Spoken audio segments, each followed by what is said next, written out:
বাংলাদেশের তো গণতন্ত্রের অতন্ত্র প্রহরী হিসেবে কাজ করছে। দীর্ঘ 18টি বছর আমরা স্বৈরাচার শেখ হাসিনার বিরুদ্ধে সংগ্রাম করেছি। দরকার হলে আবার ওই সরমোনায় তোমার দাঁত দুইটা ভাঙছে আওয়ামী লীগে, প্রয়োজন যদি আমরা বাকিগুলো বেরিয়ে দেবো তোমাকে। তুমি আমাদের নেতার বিরুদ্ধে এই ধরনের অস্থির বক্তব্য দিবা, বাংলার জমিনে তুমি কোথাও কোনো জায়গার মধ্যে মাহফিল করতে পারবে না, তোমাকে মাহফিল করতে দেবো না ইনশাল্লাহ।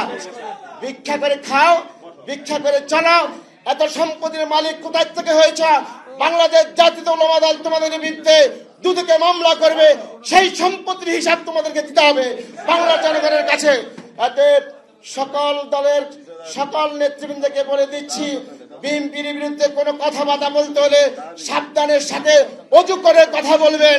অন্যথায় বাংলাদেশ জাতীয় দল, বিএনপির উলামা দল, স্বেচ্ছাসেবক দল, ছাত্র দল, যুব দল, আমরা কেউ বসে থাকবো না ইনশাআল্লাহ।